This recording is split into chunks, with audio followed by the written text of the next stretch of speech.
মঙ্গলবার বিশাল শোভাযাত্রার সহযোগে মনোনয়ন জমা দিলেন হুগলির বিজেপি প্রার্থী লকেট চট্টোপাধ্যায়। এদিন সকালে প্রথমে মহানাথ জোটেশ্বর শিব মন্দিরে পুজো দেন তিনি। তারপর সোজা চলে যান চুঁচুড়ার দয়াময়ী কালী মন্দিরে পুজো দিতে।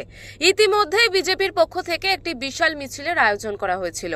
সেই মিছিলের সঙ্গে ছিল সুসজ্জিত একটি গাড়ি। সেই গাড়িতে চেপে বর্ণাঢ্য মিছিল নিয়ে জেলা শাসকের দফতরে এসে পৌঁছন বিজেপি প্রার্থী এবং জেলা শাসক মুক্তা আর্যর হাতে মনোনয়নপত্র তুলে দেন। লকেটের সুসজ্জিত মনোনয়ন মিছিল দেখতে রাস্তার দুপাশে ভিড় জমিয়েছিলেন অসংখ্য মানুষ। এদিন নমিনেশন জমা দেওয়ার সময় লকেটের সঙ্গে উপস্থিত ছিলেন তমলুকের বিজেপি প্রার্থী অভিজিৎ গঙ্গোপাধ্যায়। আমরা বুঝতে পারছি যে এই পশ্চিম বাংলা থেকেই হুগলি আসন দ্বিতীয়বারের জন্য ভারতীয় জনতা পার্টির হাতেই যাচ্ছে। মোদী বলছেন আজকেবার 400 পার। প্রত্যেকটি জায়গায় বহু জায়গায় দেখা যাচ্ছে যে কংগ্রেসের যারা রয়েছে মনোনয়ন তারা তুলে নিচ্ছেন।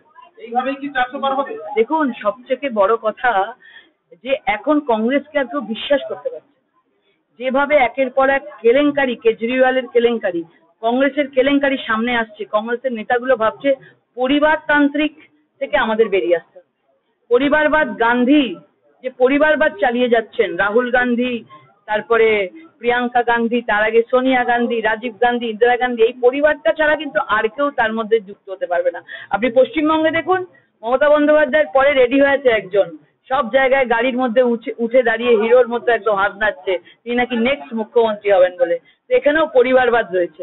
এই পরিবারবাদের জন্যই আজকে কংগ্রেস থেকে বলুন, বিভিন্ন জায়গা থেকে মানুষ আজকে ভারতীয় জনতা পার্টিতে যোগ দিচ্ছে। হুগলি থেকে সুনন্দা দত্তের রিপোর্ট, ওঙ্কার বাংলা।